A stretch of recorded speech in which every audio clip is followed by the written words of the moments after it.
Okay. Thank you, Siva.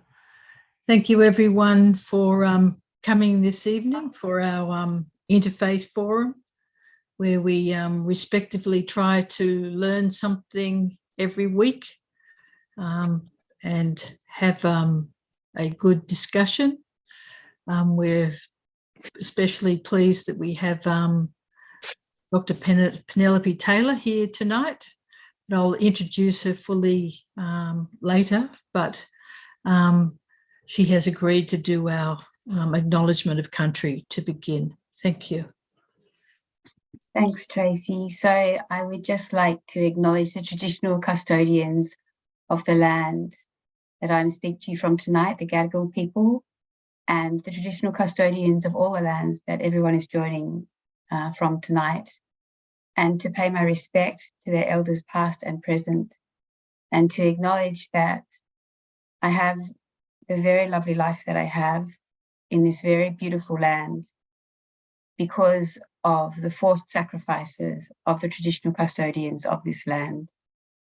And I thank them and I apologise for the pathway that has led us to this place. Thank you. Thank you. Thank you. So we'll have our music and readings and then we'll go to our talk.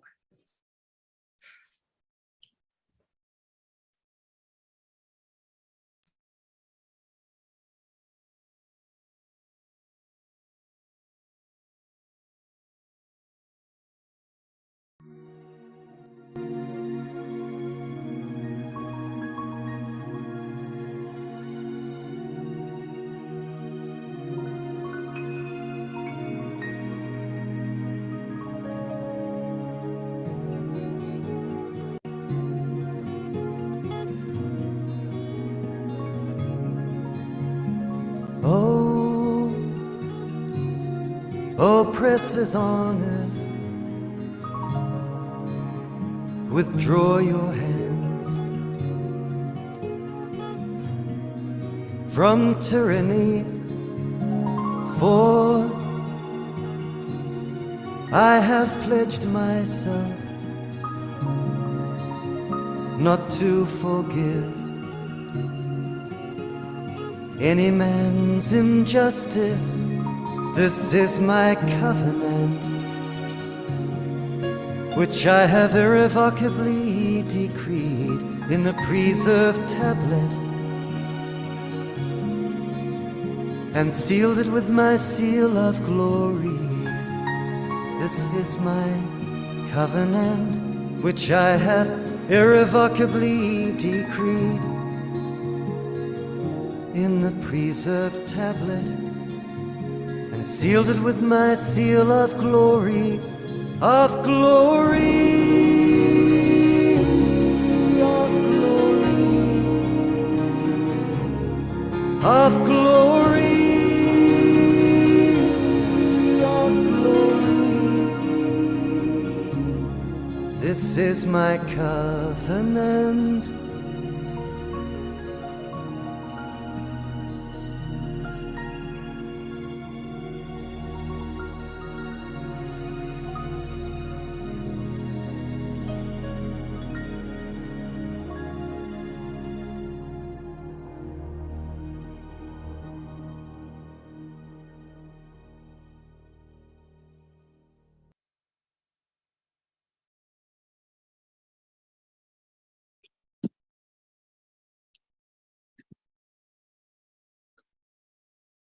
Oh, my friend, listen with heart and soul to the songs of the Spirit and treasure them as thy own eyes. For the heavenly wisdom, like the clouds of spring, will not rain down on the earth of men's hearts forever. And though the grace of all bounteous one is never still and never ceasing, yet to each time and era a portion is allotted and a bounty set apart. This in a given measure. Baha'u'llah.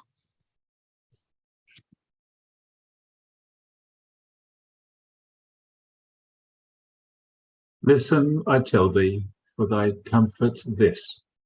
Give me thy heart, adore me, serve me, cling in faith and love and reverence to me. So shalt thou come to me, I promise true, for thou art sweet to me. Hindu scripture, Bhagavad Gita.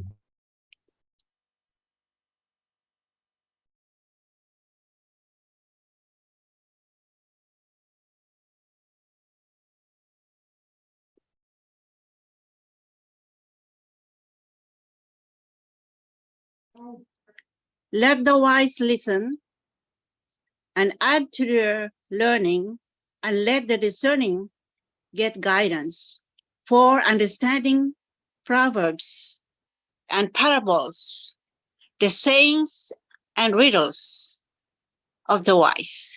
Jewish scripture, Proverbs 1.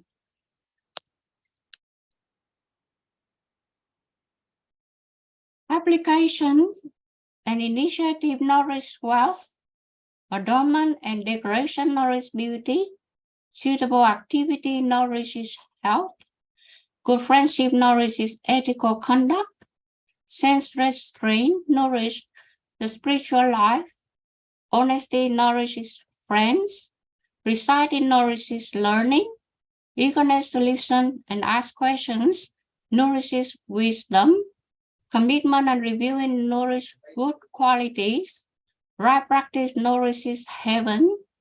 These 10 things nourish the 10 likable, desirable, and agreeable things that are rare in the world. Buddhist scripture, Sutta Pitaka. My dear brothers and sisters, take note of this.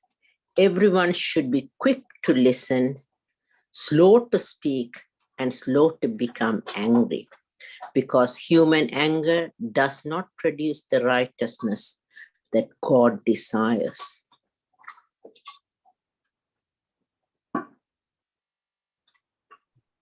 When they listen to what has been revealed to the messenger, you see their eye overflowing with tears for recognizing the truth. They say, "Our Lord, we believe, so count us among the witnesses." Islamic scriptures.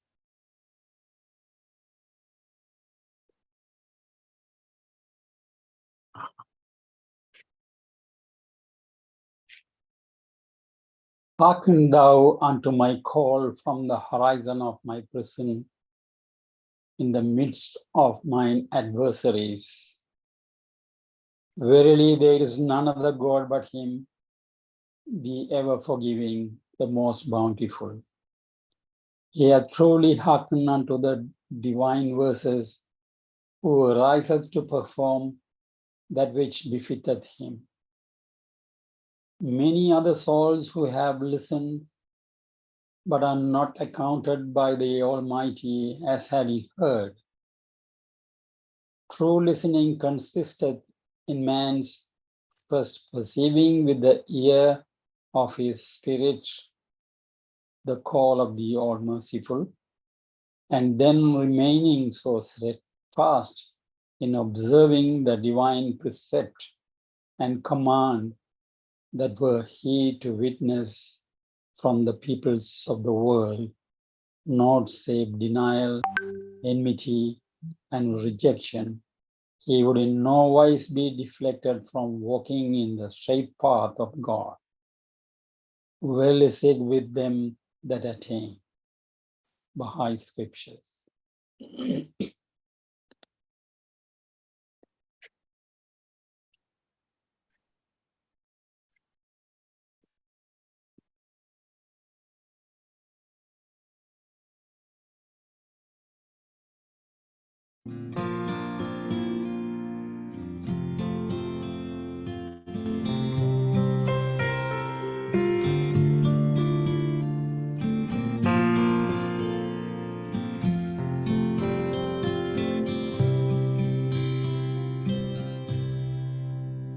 I can hear the voices singing, chanting behind the walls.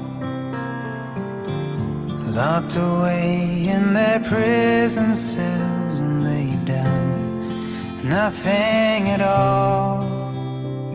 Their courage makes us stronger. Their quiet resolve gives us wings. All the suffering they endure will only the blessings bring. And we're here for you, standing in serried lines. Let our thoughts and prayers wash over you and comfort you in the cold night.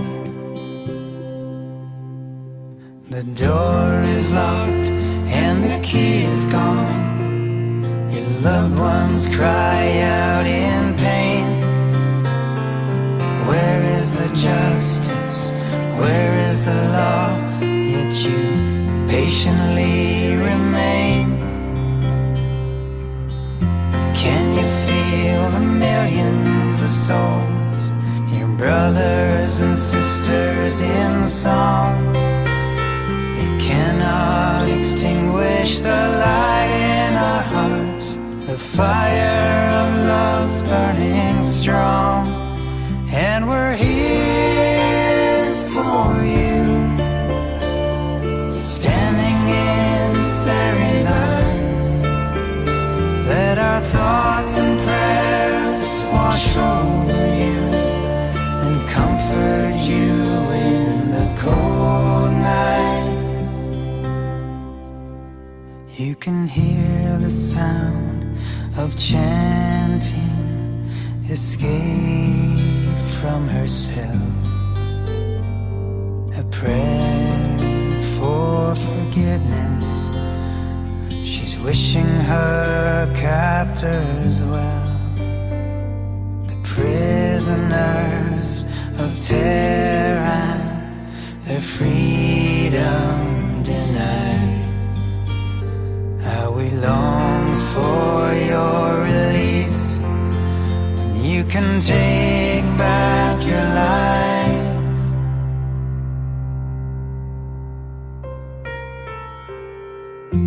You can take them and shroud them in darkness.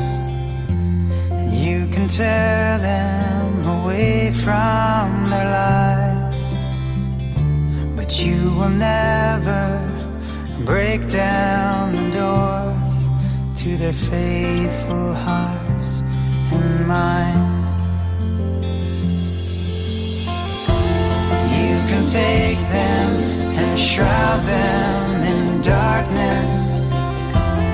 You can tear them away from their lives, but you will never break down the doors to their faithful hearts and minds. You can take them and shroud them in darkness. You can tear them away from their lives, but you will never break down the doors to their faithful hearts and minds. You can take them and shroud them in darkness. You can tear them away from their lives, but you will never break down the doors to the faithful hearts and minds.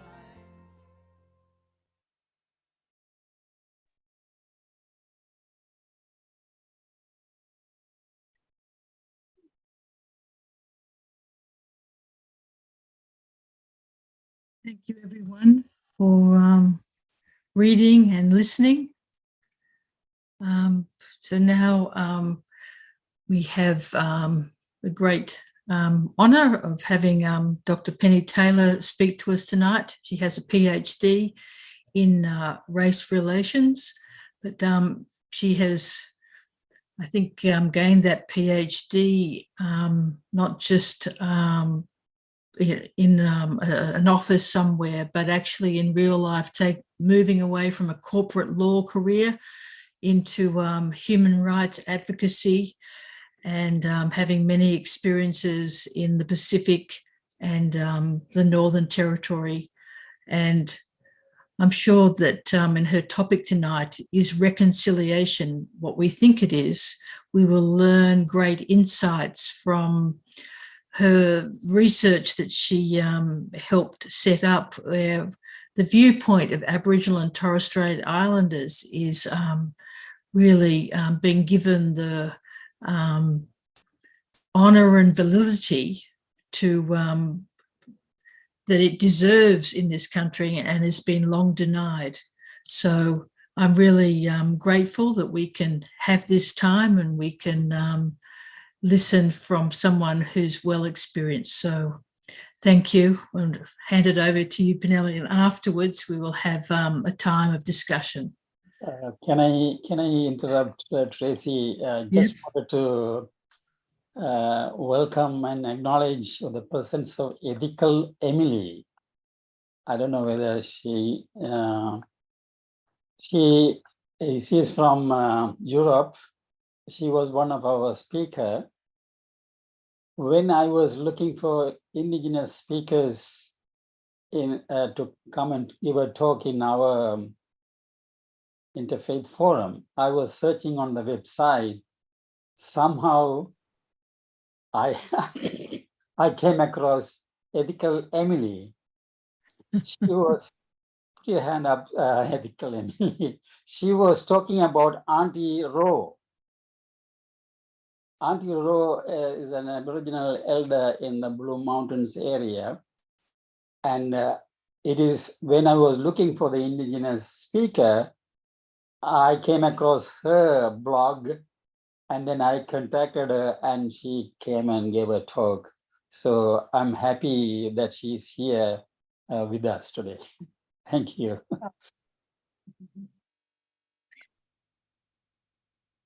Okay. Thank you. Okay, thank you.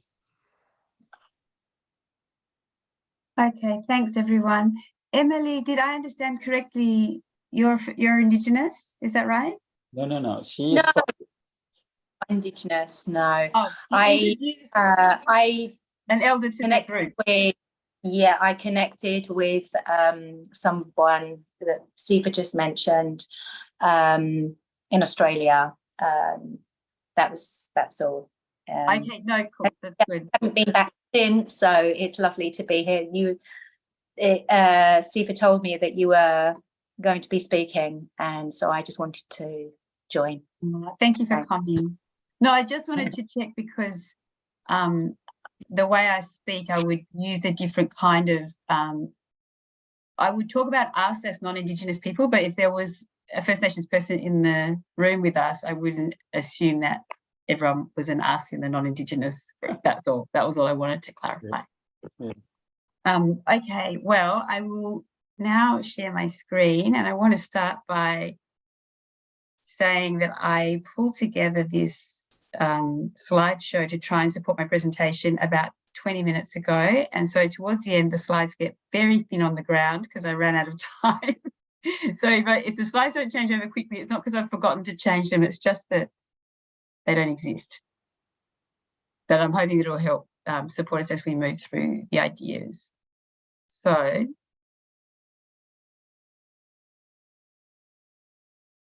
can everyone see that? Yes.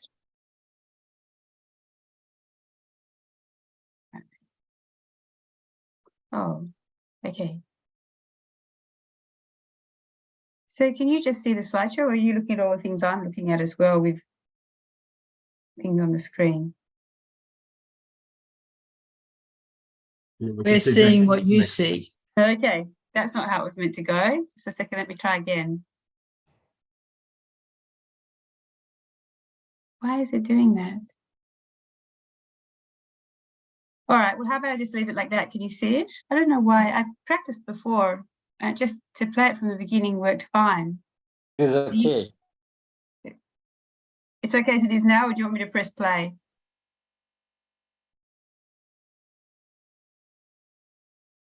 If I do that, does it get smaller or bigger? It gets smaller. Yeah. Okay. I'm so sorry about this, guys. I don't know why it's suddenly not working for me. Anyway, Yeah. it's not a very good slideshow anyway, so you probably won't worry too much. Okay, so thank you very much. I really appreciate having the chance to come along and talk tonight. I really enjoy these opportunities, and I love sharing these ideas and seeing what people think of them and if they make sense to people. So tonight's topic is reconciliation what we think it is? And as you've heard, I've had a fair bit of exposure to Aboriginal and Torres Strait Islander perspectives and experiences, and that is what has shaped some of the ideas that I share tonight. But that, and it was a very fabulous education. I'm very grateful, but I also need to be very clear that these are just the understandings that I've arrived at as a result of that education. I am not suggesting that this is what Aboriginal and Torres Strait Islander people think. And I'm not suggesting that if you were to ask any of the many hundreds of thousands of Aboriginal and Torres Strait Islander people in this country what they think reconciliation is, that they would say anything like this. This is absolutely just the understandings that I've arrived at after having many, many conversations with people about their experiences of this society and their perspectives on this society. So, but the reason why I think it's really important for us to have a conversation about this question is because studies show that the vast majority of Australians are in favour of reconciliation and support it. But I think if you were to go up to the average Australian on the street and ask them what is reconciliation and what does it involve, I think that they would probably struggle to pin it down. And I think that it's important as a society we have these conversations and try and get some clarity around what we think reconciliation is and a common understanding of it, so that as a society we can plot our course towards it. And the second reason why I think that it's important to talk about this is because for the majority of us, our understanding of reconciliation is shaped by the dominant public discourse in Australia. And that dominant public discourse is shaped by is dominated by and therefore shaped by one particular cultural group, which is white Australians. And we all have a standpoint on things that is informed by our cultural lens and by our life experiences. And that standpoint can help us to have a deeper understanding of some things, but it can also limit our understanding of things because we're looking at things from one particular angle. So when we have a dominant discourse that is so heavily dominated, as you can see from this table, by one particular cultural group, in 2018, over 94% of our federal parliamentarians were white, over 97% of our university vice chancellors were white. It's not in this table, but over 96% of our judges were white, and 100% of our free-to-air national TV news directors were white. You can see that there is a particular lens that is being applied to how we talk about things. And I'm sure, having seen the diversity in this group, that people are very well aware of that from their own lives and the lack of representation that we have in our decision-making spaces and in our main public discourse spaces. So the thing is, when you're from the dominant group, and we are all from the non-Indigenous group, it can be very, it's not always apparent that your perspective is a particular and limited perspective because the rest of society is telling you that you're normal. And again, I'm sure many of you are completely aware of this in our society. But I think Aileen Morton-Robertson says it really well when she says, white Australian culture dictates and defines the ordinary, the moral, and the common sense without even necessarily even perceiving itself to be doing so. So I think it's really important that if we are relying on the dominant public discourse for our understandings of reconciliation, that we check in as to whether it's engaging with the whole picture or whether it might have a few blind spots. And so that's what I wanted to explore tonight. And I think like thinking about that idea of standpoint, an interesting place to start is the word reconciliation. So the word reconciliation is an English word. It comes from English culture and it comes from England originally. And its dictionary definition is the restoration of friendly relations. But there are other words that we use in Australia for reconciliation that come from First Nations languages. And one of these is the word makarata, which comes from the Yolngu language in Arnhem Land in the Northern Territory. And makarata has been used in talking about reconciliation since the 70s, but I think it's now much better known as a term because it was used in the Uluru Statement from the Heart. Does anyone want me to explain a little bit about the Uluru Statement from the Heart? Are you aware of it? I had a feeling you already had a presentation on it, but I'm happy to give a bit of an explanation if that's helpful. We have had presentations, but your explanation would be interesting. It was you, Tracy, wasn't it? That gave Yes. that. Yeah. Okay. So just very quickly, because I know you are across it from Tracy's presentation, but the Uluru Statement from the Heart came about because the government of Australia said to the Aboriginal and Torres Strait Islander population, how do you want to be recognised in our constitution, which is the top legal document of the country, which governs how the country is organised and run and describes how our main power institutions work. And so it said to the people who'd been living on this land for 60,000 plus years, how would you like to be recognised in this 200-year-old document? Well, actually 100-year-old document. And in answer to that question, there were consultations all over the country. And then from those consultations, leaders were elected to go and meet in Uluru. And over 250 Aboriginal and Torres Strait Islander leaders went to Uluru and gathered together to talk about how they wanted to be recognised in the Constitution.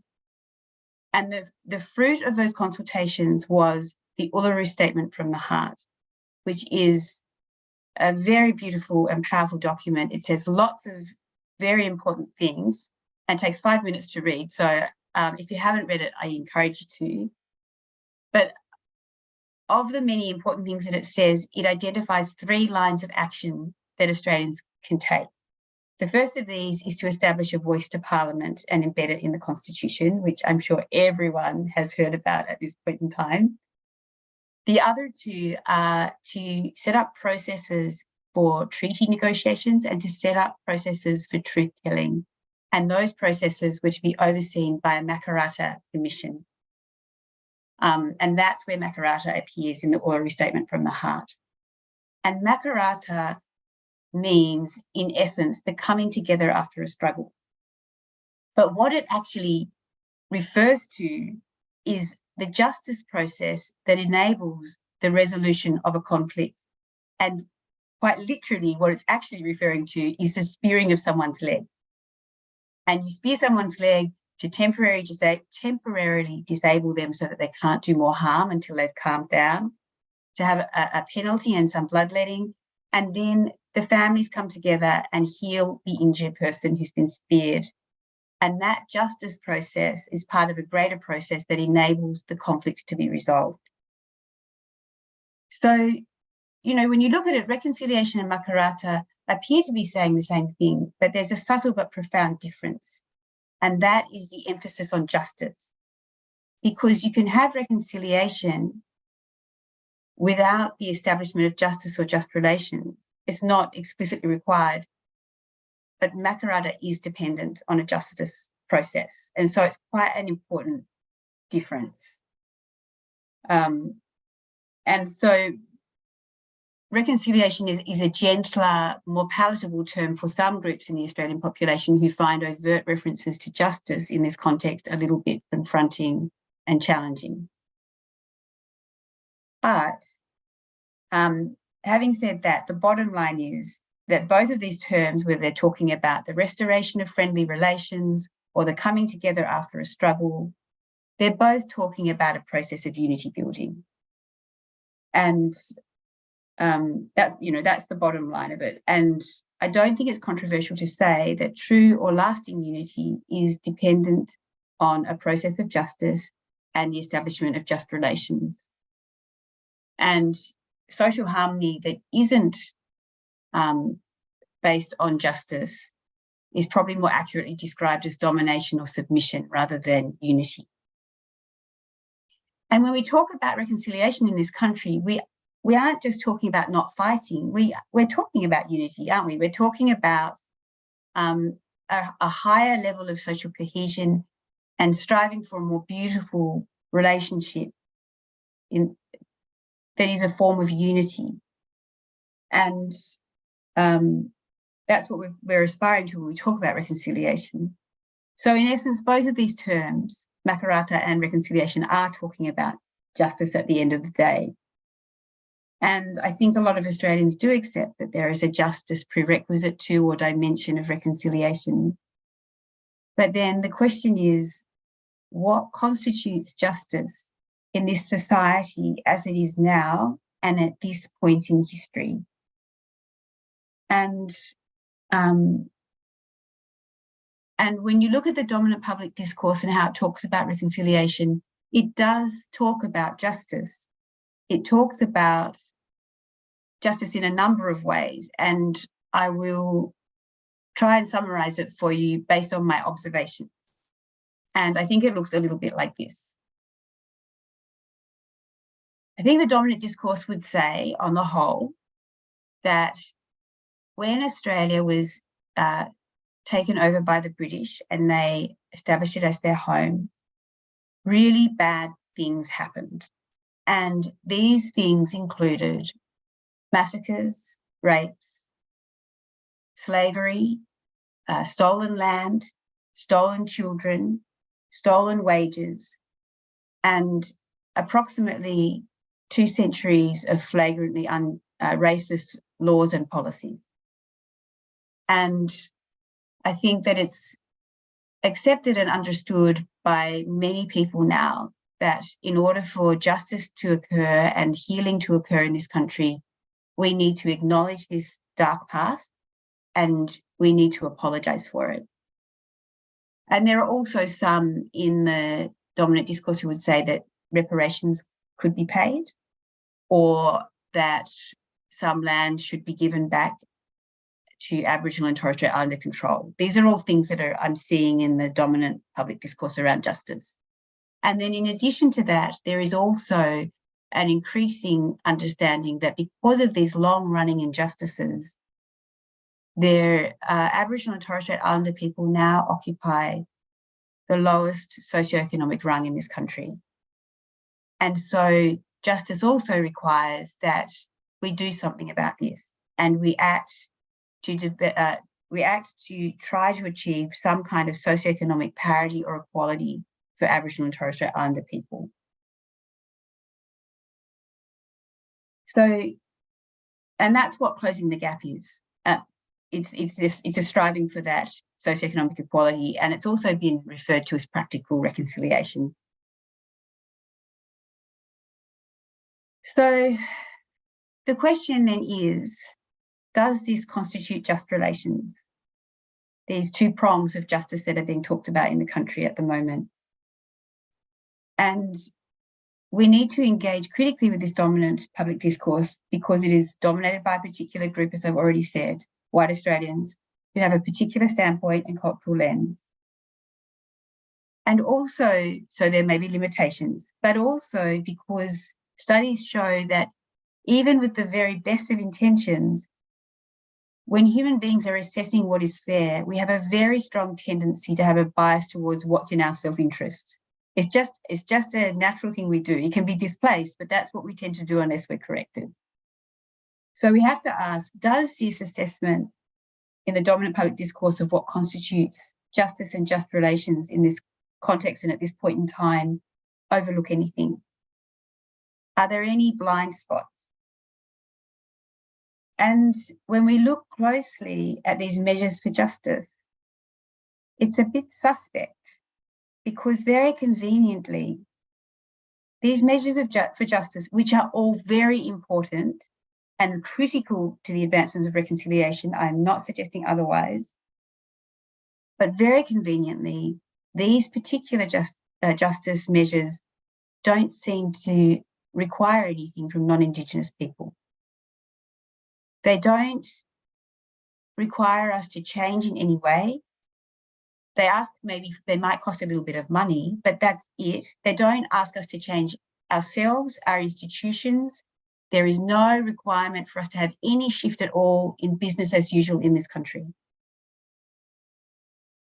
And I don't think that passes the pub test. And I'll tell you why.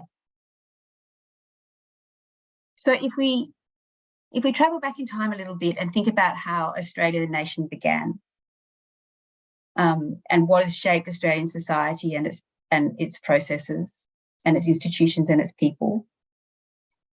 Australia, the nation, began with colonisation, and the British justified the colonisation process on the basis of the scientifically and socially endorsed beliefs of the time that white people are superior to Aboriginal people, if not biologically, then at least culturally.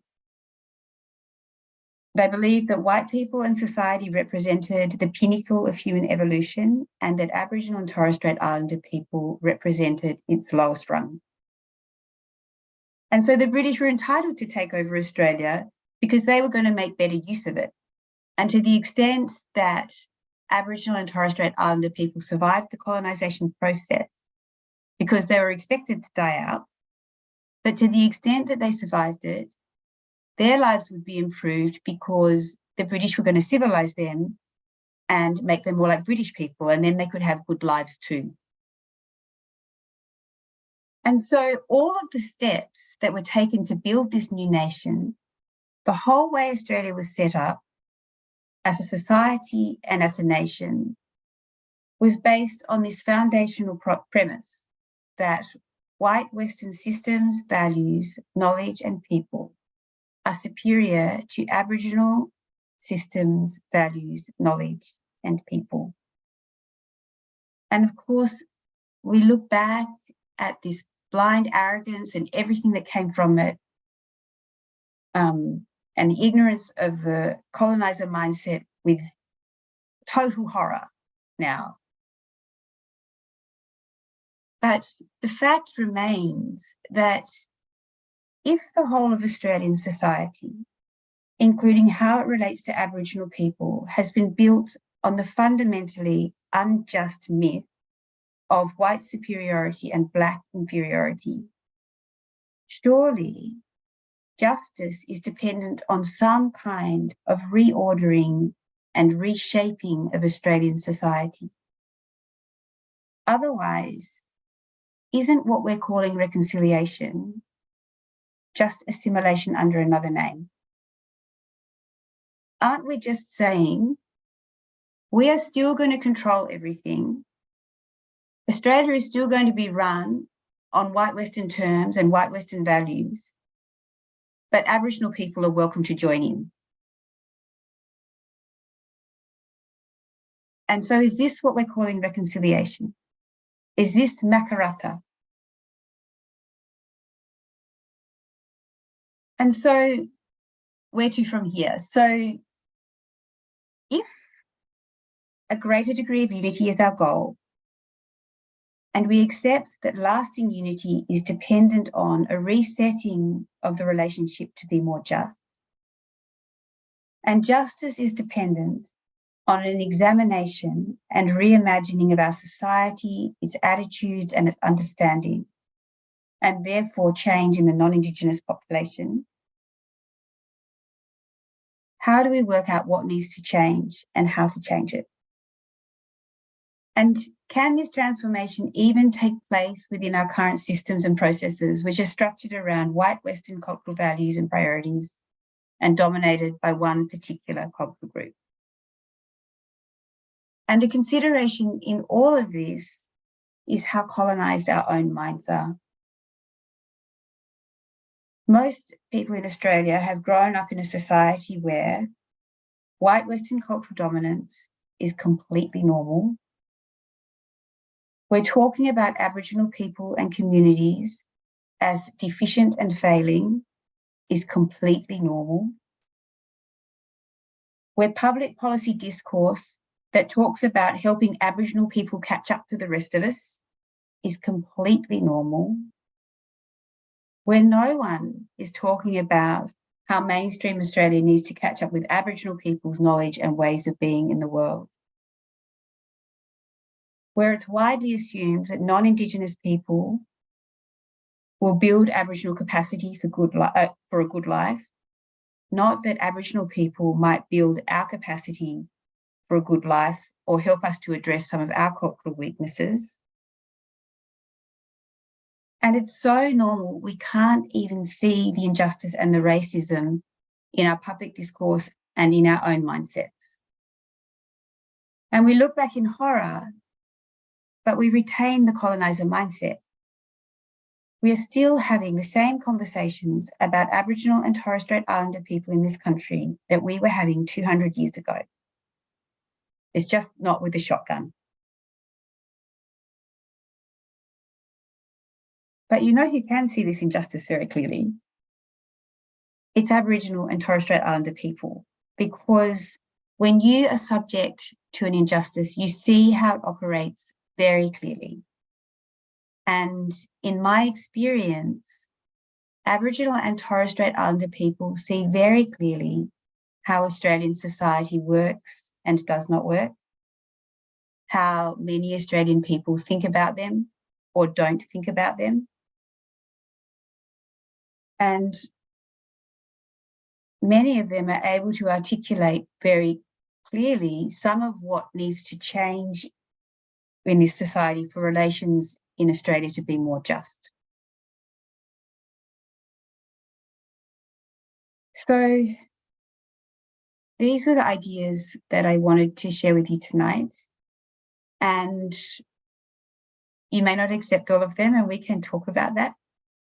But if you do accept this sequence of ideas and the conclusion that it leads us to, then I think the next question that we need to ask ourselves personally and as a society,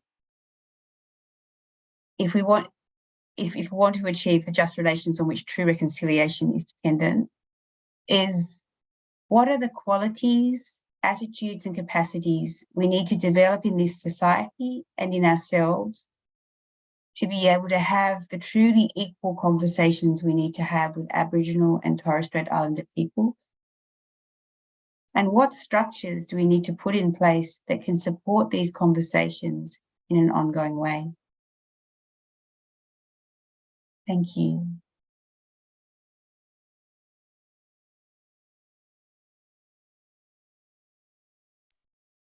Are you going to give any hints about the qualities that we might need?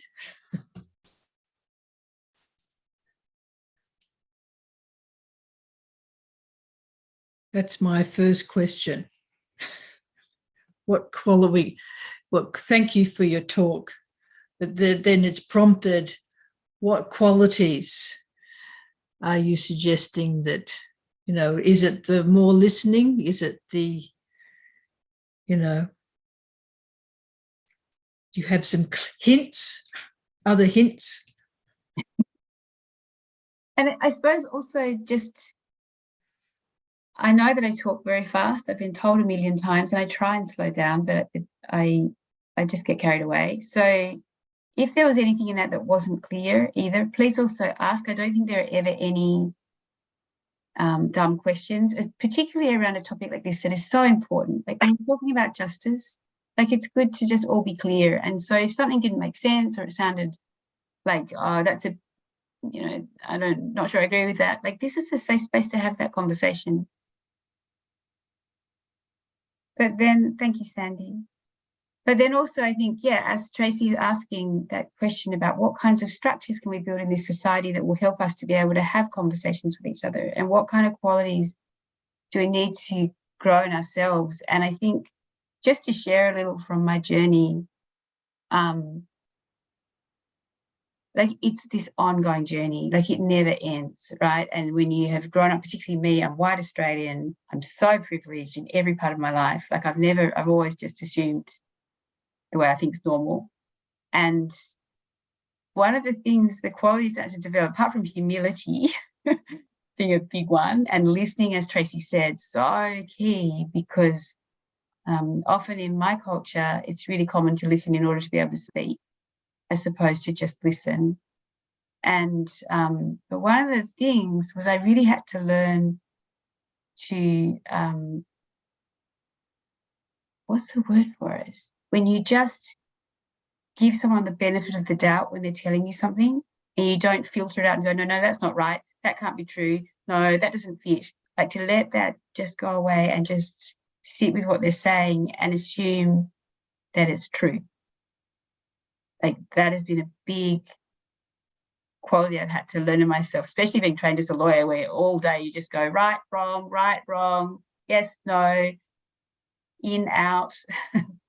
So anyway, I'll stop talking now and listen. Okay, Jung, would you like to have your turn? Thank you, Dr. Penelope. Silva, Tracy, and all the experts in the field about this subject. Thus, in general, I'm talking about our interfaith. It's about religion. So we just say, in the old day, Adam and Eve were born in paradise, in heaven, and they don't argue with each other. It's, I got 5 kilograms of gold, you have 5 kilograms of silver. So the part that I hear from you that you just don't talk about financial situation, the thing that with a meeting for reconciliation or whatever of any ethnic group, we have to be general and we got to be very broad here. Men and women should be come together in a network to sit down at a table. The right hand need to listen to the left hand and vice versa. The income support and funding for the project, especially the pilot project, when they finish, people had to pick up the flag and continue to do the project and not opt out, because then you waste all the money. You put $1 billion in the plan, project plan. You have a pilot project, like people follow it. And when you stop the money, people stop working. And that they don't take up the flag, they say, in general idea. I don't concentrate on one group. I'm talking in general training and general structure. And if you want the situation to be successful, that's how we have to review the process. The third one is Darwin and North Sydney and the area, when they try to sit down and talk, like you say, peaceful relation, restoration of friendly relation, friends, but they chosen the army-based defense area. How can I sit down and talk to somebody in a peaceful way when the defense forces around me and the Pacific people and the defense force, diplomatic relations we talk here. I'm talking about diplomatic relations, okay? So if you want the truth, you will have to find out where the peaceful place to talk. Why don't people go to a pagoda or temple, sit down and talk? No army around, no army training, no guns, no weapons, no substation, no, like submarine, no bomb, no nuclear. So that's the thing, if you want to revise the structure. So what we're saying is, first of all, you want to hear the truth. Men and women have to come together. We don't have separate network, like women network or men network, because right hand and left hand, right brain and left brain work together. Otherwise, the younger generation grow up, don't know what mom talk about. They don't know what the father talk about. They don't even know where the future goes. So they commit suicide. Like you know about the TV program, Kimberly. The Kimberly town, very famous. and nobody talk about it unless the Four Corners or TV program or radio brought them up because they've been covered. Or maybe people don't know about things like that. It's too complicated, but it's applied for every ethnic groups. It's not only one group. And talk about how to train people. You need to have multicultural training, ethics training. Ethics means moral, workplace inclusive program, and that inclusive comes from America. Workplace inclusive program. Americans, they like the word inclusion. But in Australia, we have equal employment opportunity. And a large organization that can run a training, if they have enough employees, white and not white, non-white, all go to a training. Middle management, senior executive, chief executive, general manager. So thank you very much. Yeah. Is there anything you want to say, Penny? Well, I would like to pick up on, I think, thank you, Yung, that's really interesting. And I think one particular point that really resonated with me was this thing of when you have a program, you review it at the end and make it better. And I think James Gakamangu, the elder whose autobiography I wrote, his biggest complaint was always, one of the things that would happen with Aboriginal people's policy, the policy for Aboriginal people was that they'd have a policy, there'd be something that didn't work about it, so they just throw out the whole policy and get a new policy. And he would say, when you have a car and it has a flat tire or it has a problem, you don't throw out the whole car, you try and fix the part that's not working and make it better. And I think that that's true, and that's part of that ongoing conversation that we need to have where Aboriginal people are asked what's working and what's not working, and we try and work together to try and refine things and improve things and improve things. It's not about throwing everything out and starting again every time. Thank you. But thank you, Penelope. The principle in the white society is right first time, because we don't have money just to keep repeating mistakes. The white society, I was trained in a system, the mainstream, that right first time. If you're not right the first time, we as workers will be sent out to the door. 100% correct accuracy.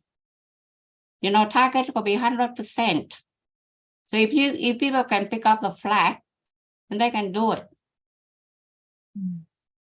Thank you. Siva? Yes, thank you very much, Penny, for this talk. I have a couple of questions. The first one, the first time I heard yesterday at the Women's Reconciliation Network, and then you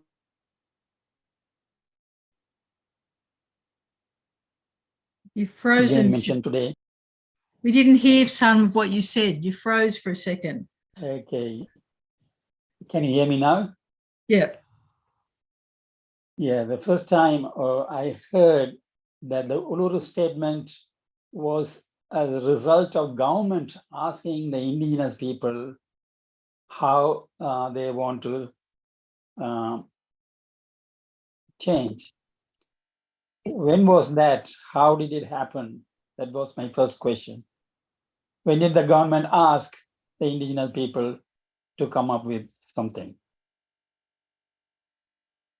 So I can't give you an exact year. I'm not across it 100%, but that's the Uluru dialogue process. Aboriginal, there was the recognised movement, and Aboriginal people went to Kirribilli House.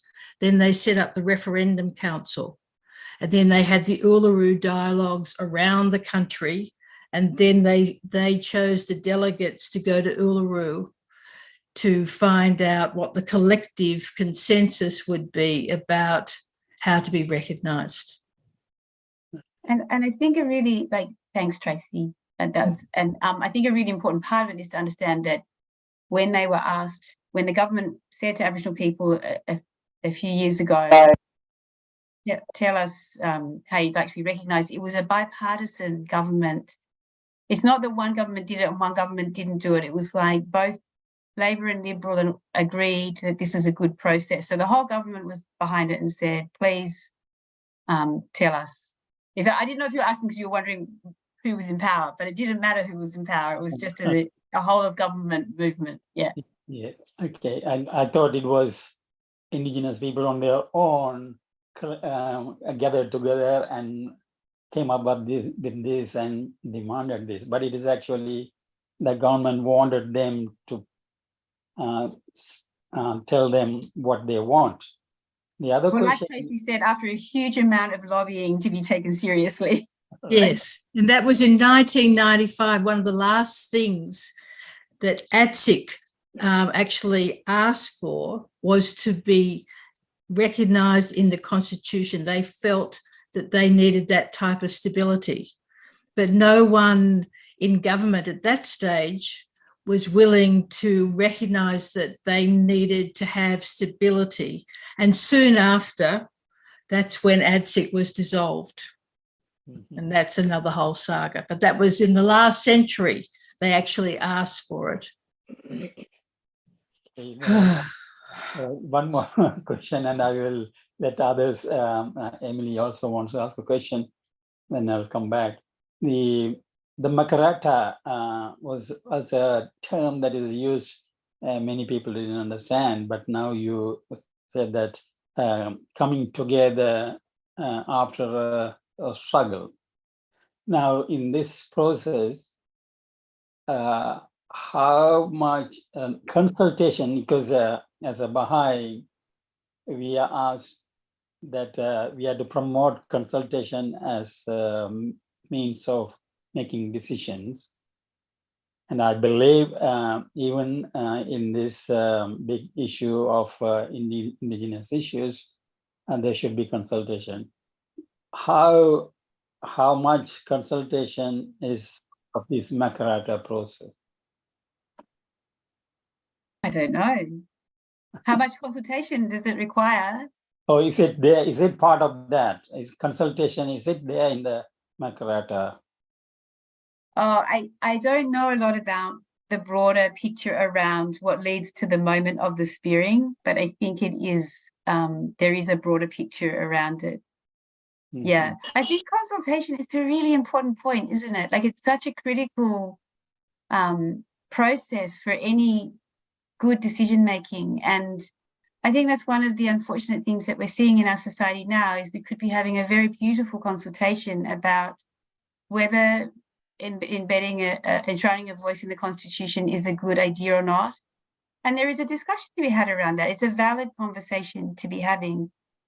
But because our society is so polarized in the way it approaches things and so conflict oriented and so about, I'm going to make my group bigger than your group so I can push over your group and I can win. And then, of course, our political system is so partisan, like this, rather than trying to get the best solution, they're just trying to win. And so it makes it very hard for us to have a meaningful consultation in our society. And I think this is one of the capacities we need to build in our society, and some of the structures we need to build in our society are those things that support a really good consultation process that's trying to find out the truth rather than just trying to win. Thank you. Thank you. I'll let others ask questions. I think Emily and Perimal have raised their hands.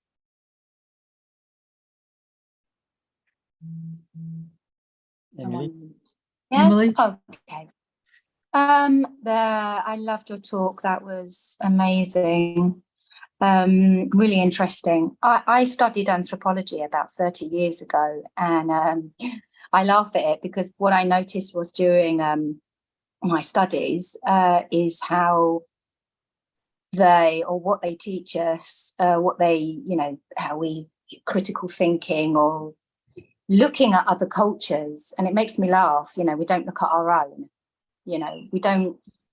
It's the a perspective of from a white, or not necessarily white, but this dominant viewpoint of a world, understanding the world around us, and you've got to see through that because it's a complete lie. And how to find this truth depends on listening to everybody having a voice. What I understand about in Australia, which I think is really suffering at the moment, my heart goes out to Australia, New Zealand, Canada. I think the government right now is evil. I mean, seriously, there's some really heavy stuff going on. And I'm just wanting to know really what are the chances of any kind of major change for Aboriginals to have a voice, unless, which is how I'm seeing things at the moment, is there seems to be a kind of two worlds. We've got this dominant, evil kind of,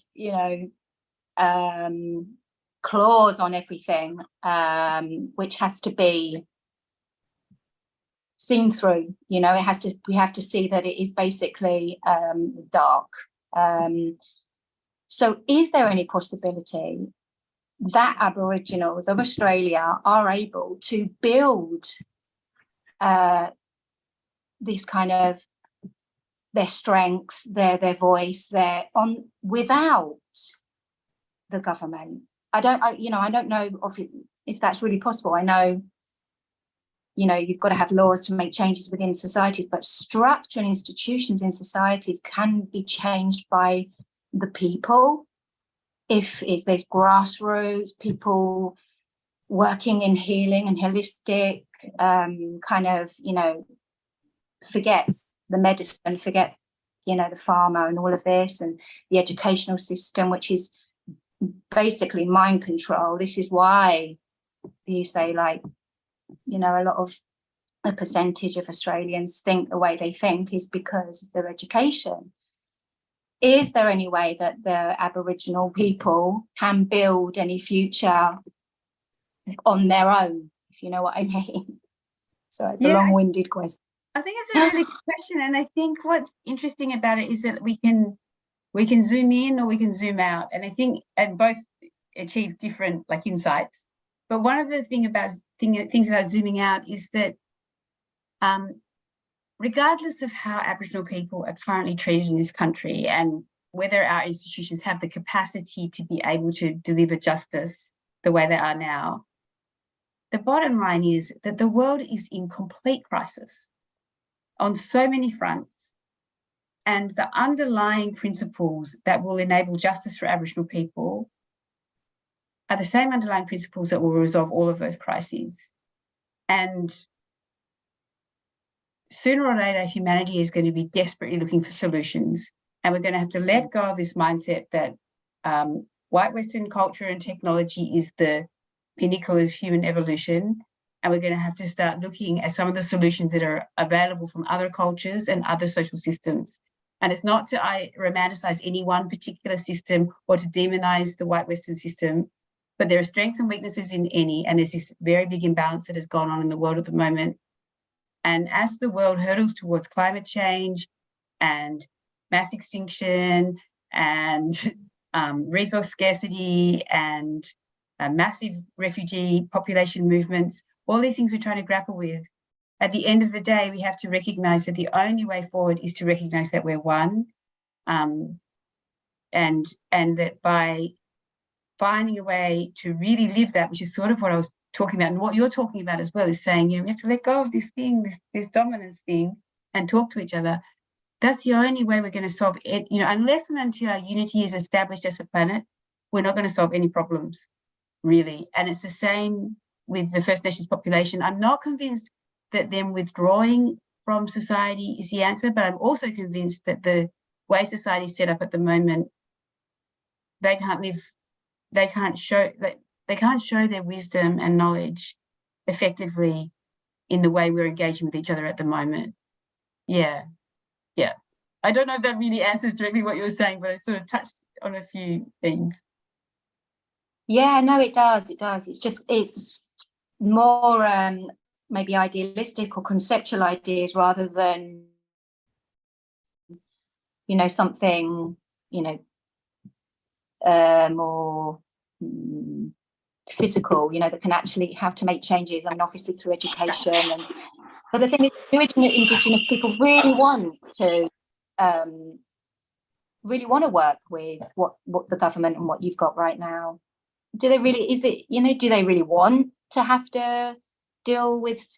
I don't know. I just find it really. I can't speak for them, honestly. Like, I'm not even being. I couldn't say. It's such a diverse population. Like, it's diverse in terms of the actual cultural groups of the different nations, but diverse also in terms of, you know, I have friends in Sydney Sydney was the first point of colonization, and then it was genocide. Like, it was cultural. Yeah.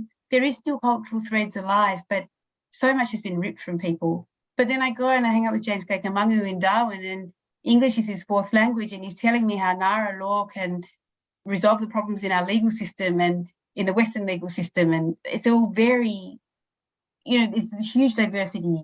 So there's a whole lot of Aboriginal people that can't return to their cultural roots, but there is a value system that is still threaded through that population that I see, this collectivism and this care for family and generosity, and yeah, anyway. Yes, coffee's always coffee. However much milk you put in it, it's still coffee. But anyway, I put my hand up because just so that I would have a chance in case somebody else beat me. But I always keep on having this feeling about we have to start a new type of education, you know, where what I've experienced from a range of different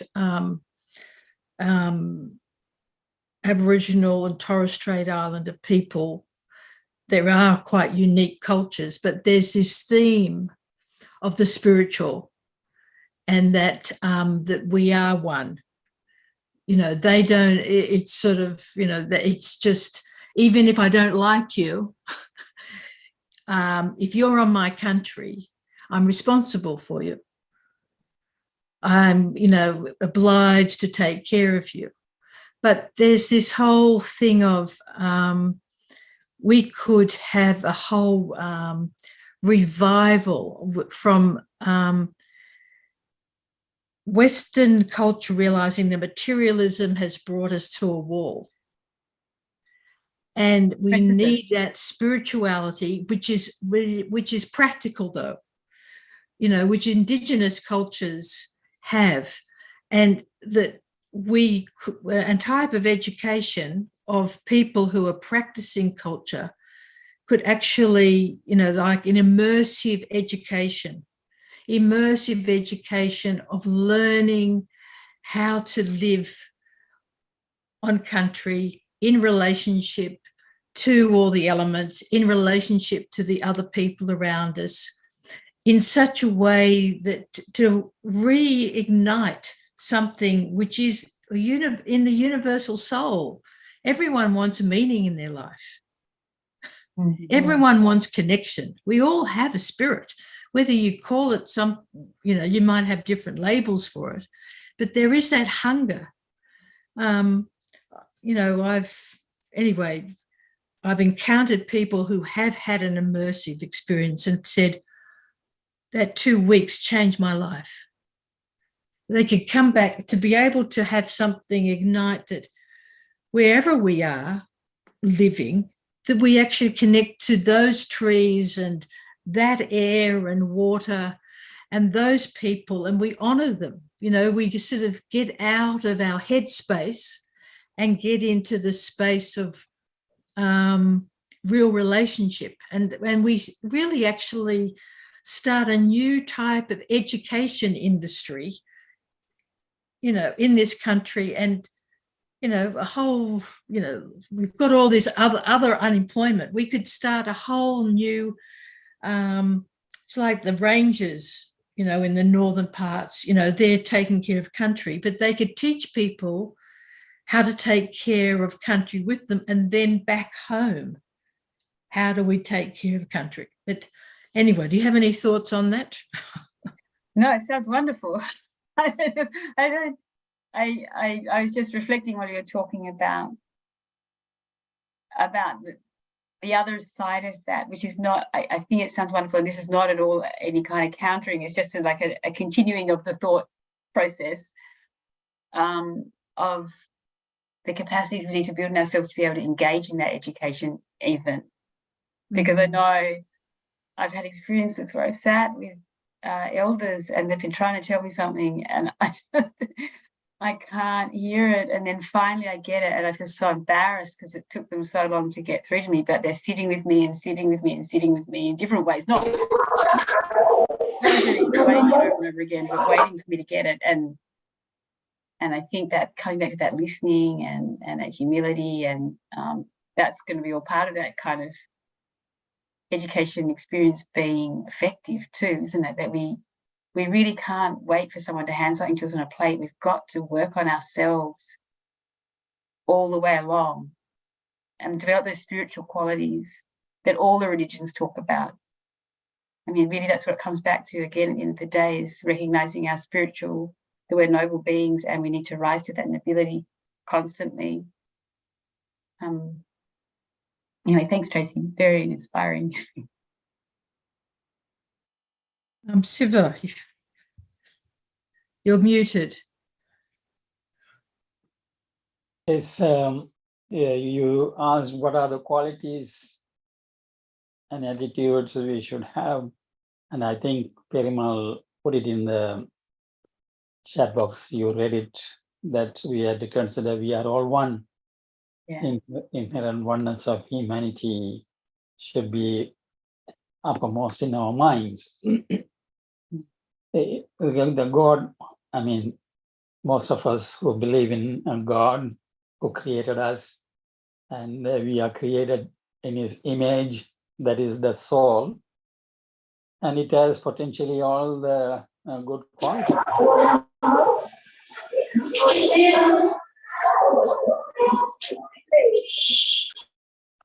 Potential, all the good qualities are there within all of us. So I think if we take Australia as a whole, definitely they will rise up to that, what they were created for. But I want to ask, you mentioned that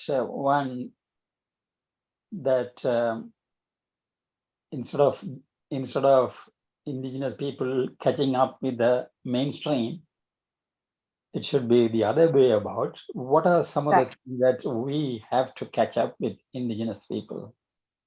Yeah, so I feel like, you know, of course, every culture has its strengths and its weaknesses, and I don't want to romanticize any particular group, but I just feel like some of the things that I've learned, and it's not always, so there's like, obviously there's like knowledge and skill sets. So one of the most obvious examples that is quite well known is about managing country using fire.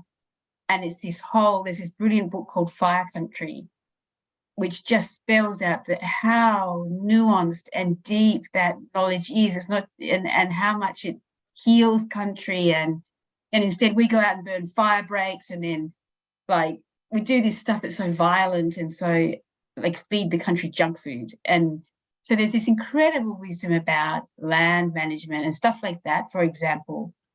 But for me personally, the things that have really resonated for me and have helped open my mind has been this incredible kindness, where there's much less of a focus of what people deserve as opposed to what people need.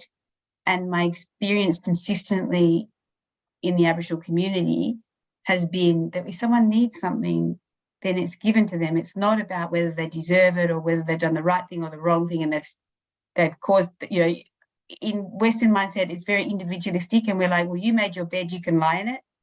But there's this incredible kindness and this incredible acceptance of people's humanity.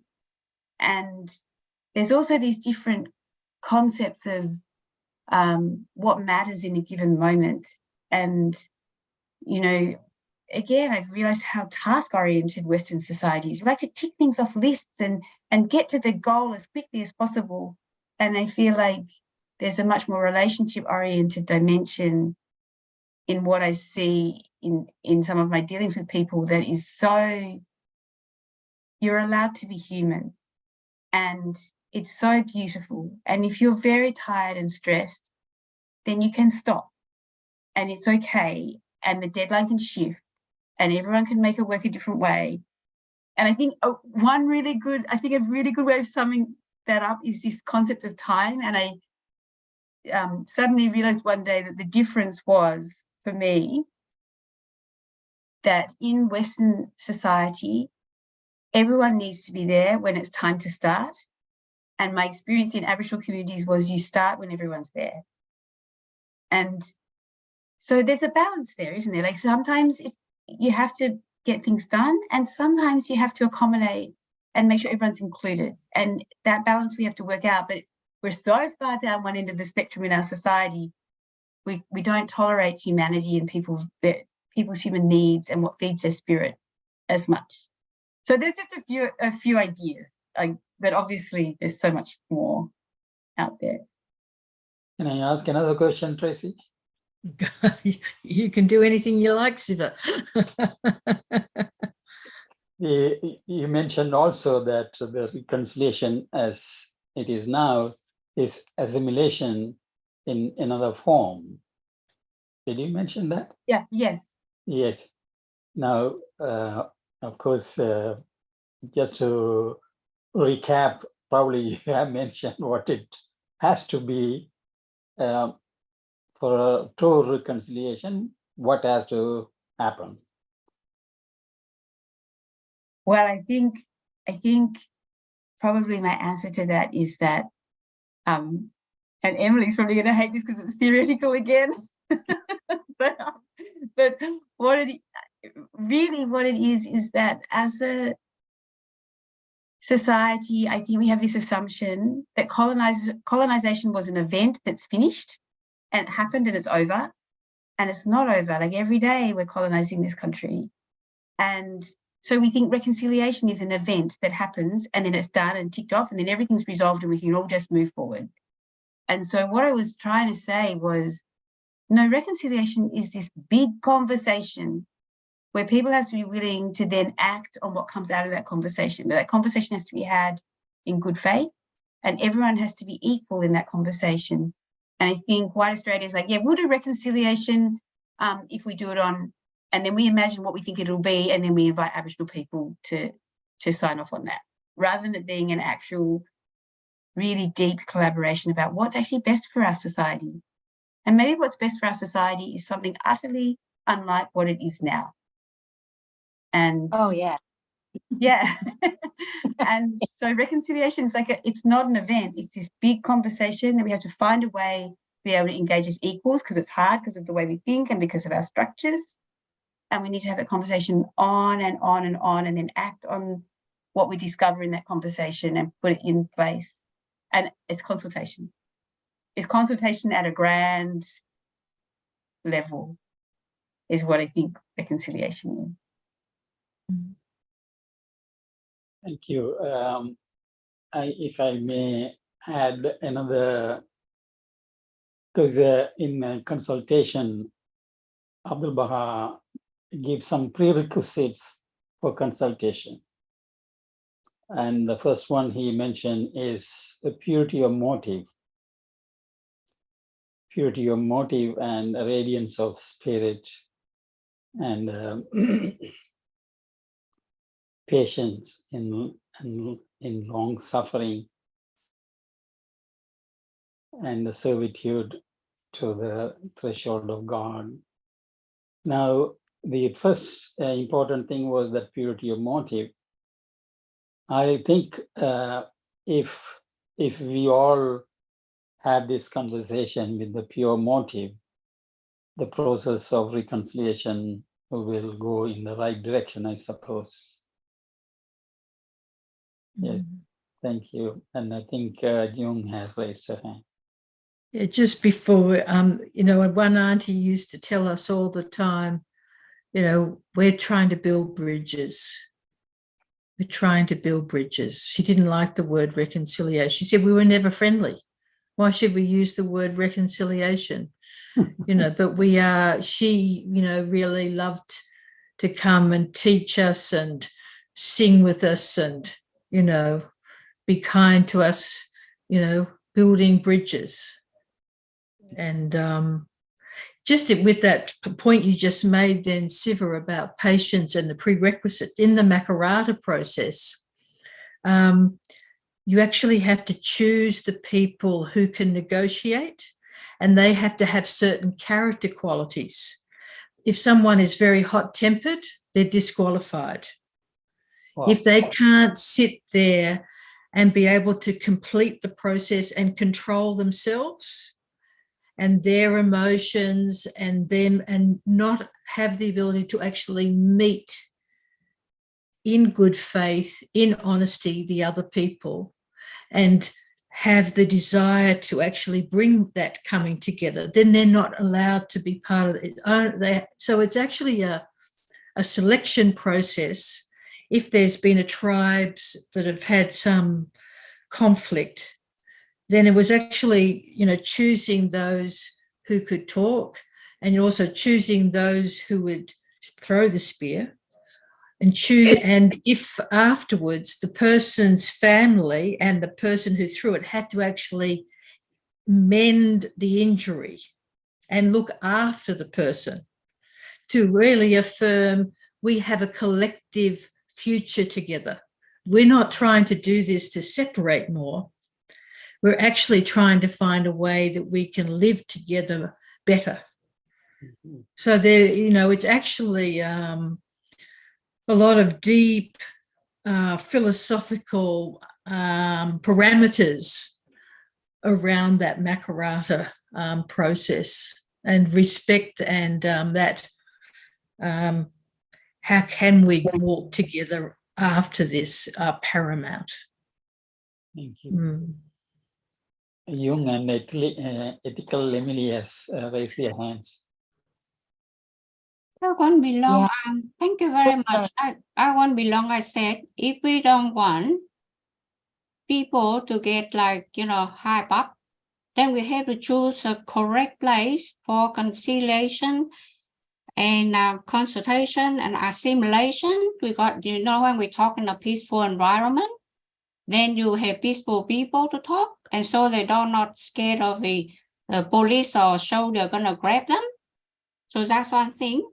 The other thing that we haven't talked about the birth control, because when we talk about women in general, and you talk about lack of food, scarce of resources, and climate change and everything, no housing, no nothing. So what we haven't talked about birth control, so that's what another step we need to do to build a different structure. And what I'm saying, to get people to the table, consultation, all the way from top-down control, everything already consulted and decided and managed behind the scene. And so that the same thing with reconciliation and assimilation, they have a agenda, either open or hidden agenda. Just say talk about the land, but they don't talk about the copper or the gold or the silver, or, you know, they talk about the water, but they don't talk about the pearl and the diamonds. They talk about the mountains, you know, all that hidden agenda. So who knows what behind them? So what I'm saying, what Penelope said, conciliation, assimilation, consultation, they're all important steps, but most of the thing people perception is that they top-down control behind the scene. So you are, and then if we put a budget, oh, there's going to be $1 billion into the projects, then everybody will come. And then we won't be able to hear what the truth is. And then they said, oh, what's in it for me? That's a big pie. We want to share. But that's okay. It's okay, make people happy. But I'm talking about general idea here, because we are the religious people. I am a Catholic. And if you want the truth, we don't want to talk about finance. We don't talk about money. No gold, no silver, nothing. No funding. To see when we invite them, to see if they come. To see if they talk. Thank you.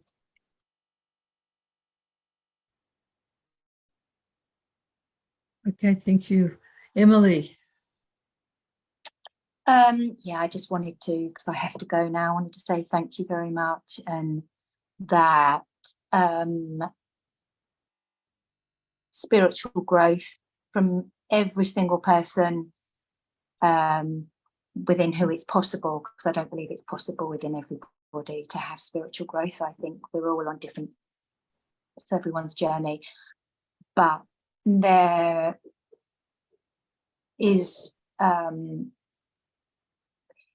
I don't want to sound too kind of out there, but because of the way the governments are run, this is obviously what you're talking about, is making change through laws and working with the government and having people reconcile on that level. I kind of find it hard to see the light, really, when it comes to do with the authoritarian control that's apparent right now globally, and so just wanted to say that I think the spiritual forking is really fundamental, and I'm really pleased to be here because you've really inspired me, and thank you very much, Siva, as well. Tracy, thank you. I have to rush, so bye-bye. Thank you very much. Thanks, Emily. Ave Maria.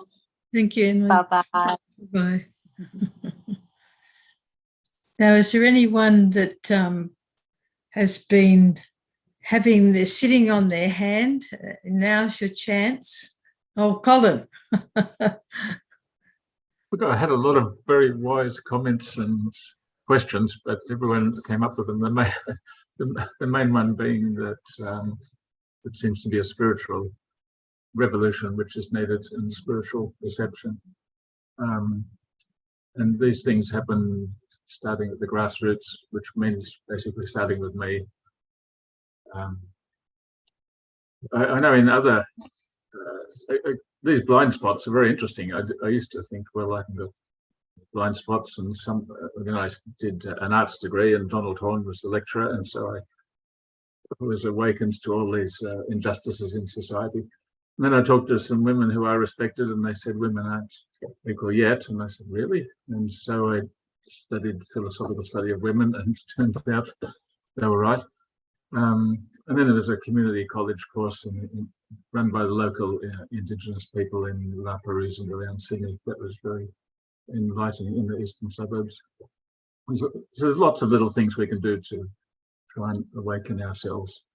But I thought it was interesting, that point about how people came with an individualistic culture and a materialistic culture and thought they were superior, and they didn't realize that what they were coming into was a spiritual culture, which had, I mean, we think that money and individualism will make us happy, but perhaps they already had a kind of happiness because they had laws, they had caring, and they were to some extent in harmony with the land, as far as we can tell.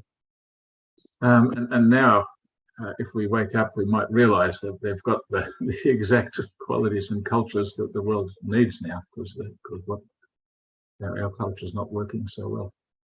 The only other point I was going to make is that the Senior Australian of the Year a couple of years ago was Miriam Rose Angamer, and there's a little 3-minute video on YouTube called Tadiri, which is about deep listening. And I think that's what it's all about. Deep listening is actually listening with the way you were describing it, Penny. I think it takes time. Anyway, that's all I wanted to say. Thank you very much. I enjoyed the presentation.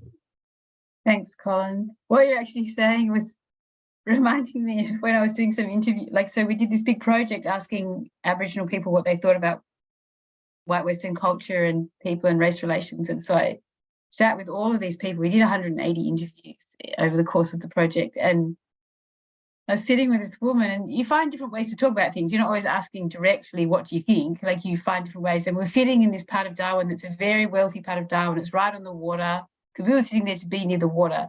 But there's these huge new apartments behind us that were, you know, it was the pinnacle of achievement for Westerners to be living in one of these apartments. They were so grand and they were so expensive and they were it's a sign of success. And I said to this lady I was talking to, I said, so what do you think about those people living in those apartments? Do you think they think that, you know, do you wish you had one of those apartments? And she said, oh, no, Penny, up there by themselves, away from the trees, can't have their dogs with them.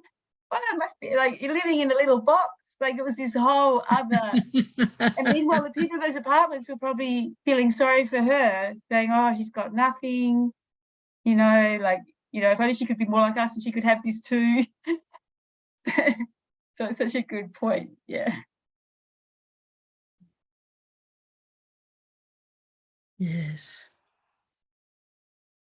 You know, near where I live, there's a cultural centre of the Warramai people.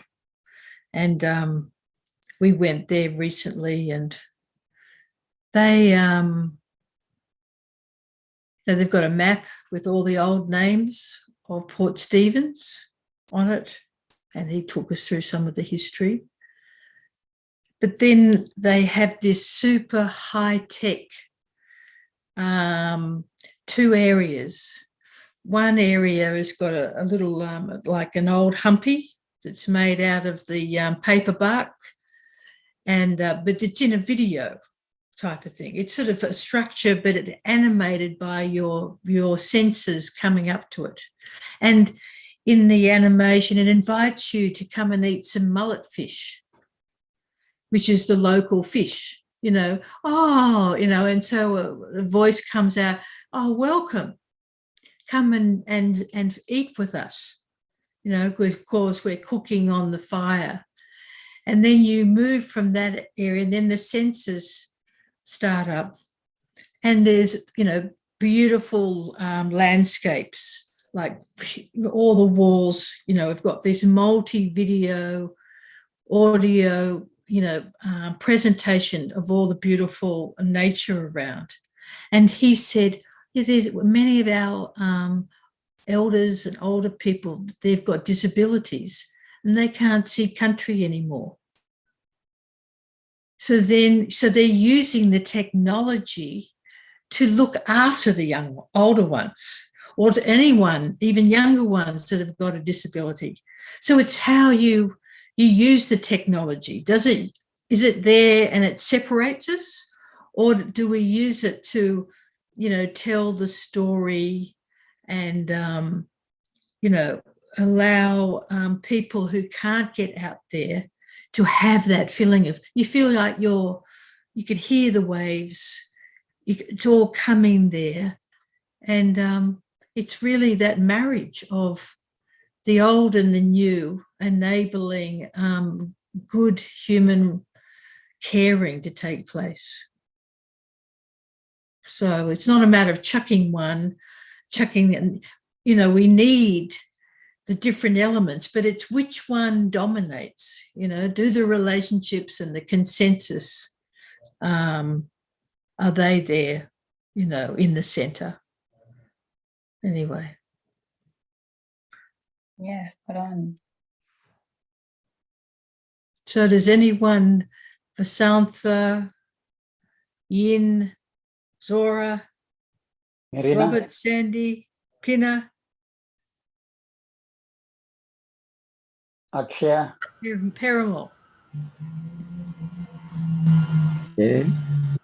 I first want to acknowledge Dr. Taylor for accepting the fact that we are one. I'm really sorry, I can't hear you. Okay. Could you say a bit louder? I accept the facts and acknowledge that you accept the fact that we are one. We are one. Yes. Thank you. Yeah. And That's the to, bottom line, isn't it? And to dear Tracy, that he said that our education system must be revised. It's very true. The education must begin in the young, with the young, that we are one. Yes. We have come through a long way. Humanity has come through a long way, but we still behave like children. Yeah. And it's how- interesting that you talk about the education system teaching us that we're one, because it's not just the direct teaching, it's the fact that our education system is based entirely on competition. So our education system says you've succeeded in our education system if you compete with each other. And if you get a better mark than this person, or if you become top of your class, it's not about oneness in any way, is it? It's not. So yes, I think the education system is a very great place to start. So the next one, maybe some of things are very, I'm repeating. The consultation we must have must be constructive. The consultation is always taking place with an hidden agenda. So it will not come to a very fruitful solution. Yeah, that's right. Because our government's based on competition as well. So someone has to win the consultation. So this, now we are talking about reconciliation. It's not just an event. It's not one time. It must be a process. What is the next stage of process? What are we going to do? One this year, next year, the year after, and so on. It's not one time. Yeah. So there must be a system set in place for the process to take place. So we must be able to show the picture what will be the end result. Now we are very worried whether we want to accept or not, because we don't know. Everything is hidden. The agenda is hidden. So how to go about this? So much we must behave in a very matured way. So don't have any hidden agendas. So these are some of the qualities we must possess. Okay, I want to say one thing, why we are behaving this way. Mother Teresa said, if we have no peace, it is because we have forgotten that we belong to each other. Yes. So we have the greed, who is going to be better. So we will never come to a better solution. So this is some of the quality we must possess. For us to possess this quality, it must start from the young. The whole education process must be revised. Is there any school in Australia we talk about spirituality? Is there any syllabus? So man is not just the man, is not just the body. Man is the soul. Yeah. So we have forgotten this. So this is very important. These are some of the qualities I would like to mention. Thank you so much. Thank you. It's so beautiful and so true. Yes. Thank you.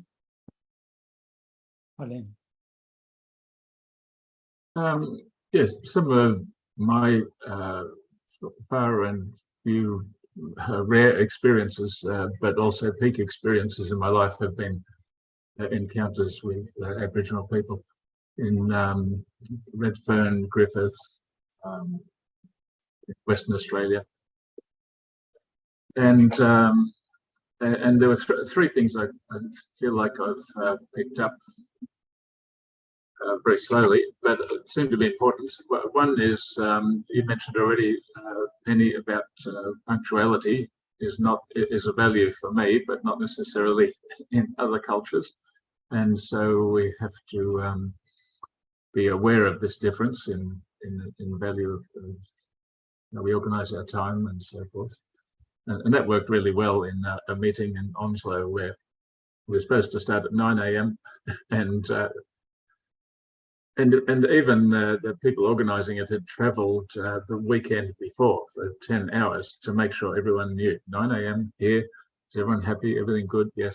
And then, of course, when there were nowhere to be seen, they were having a bush meeting. But they showed up at 5 p.m. and we had a wonderful meeting. And everything that needed to be said was said beautifully in harmony at sunset under the trees. And under the trees is a better space because we found in Griffith, my parents were very close to the people on the reserve on the edge of town, and they would come to our place to play music, play on the piano and sing. But if you invite them to a meeting, they'll say yes, so that you're happy, and then they won't come, so they're happy, so everyone's happy. Great description of that process. That's such a great description. Everyone. Yeah. So you have to think about space, and they might understandably not be comfortable to come into, or always to be comfortable where they don't know people. And the other one, which we've been talking about all the time, is quietness, being comfortable with silence. And my sister Marjorie wrote a book where she just sat with a very good close friend in Onslow, and they said almost nothing, but they became very, very close. Yeah. Thank you, Colin.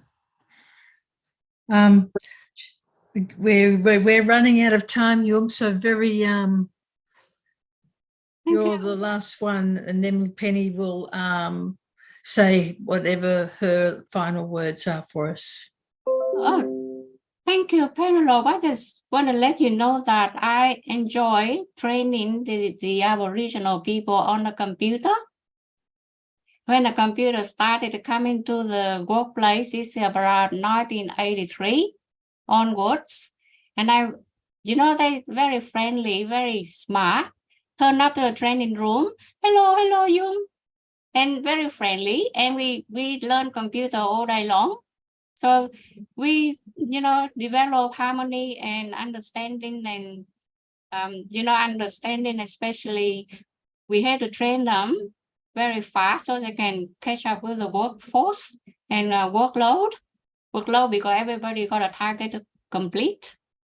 So therefore, I think that if they are given the opportunities, they just go real fast, high flying color certificates and everything is wonderful. Thank you. Thanks, yeah. Okay, well, thanks everyone. I really, this is the first time I've come to this group, and I just want to say how amazing it is.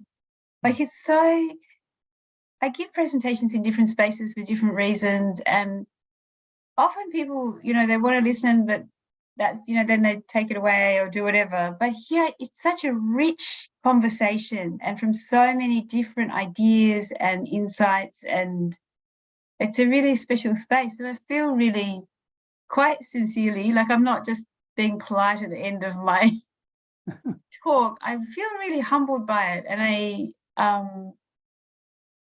I'm just so delighted that there are spaces like this going on. And so thank you for letting me be part of it. And we're all on this journey together. So hopefully I can join in sometimes and learn about some other things that aren't my area so much. And thank you very much for inviting me to be here. Thank you. Thank you so much. Thank you, Penny. Thank you, Siva, for keeping us all going. Thank you, Penny. Thank you, and we'll catch you next week sometime.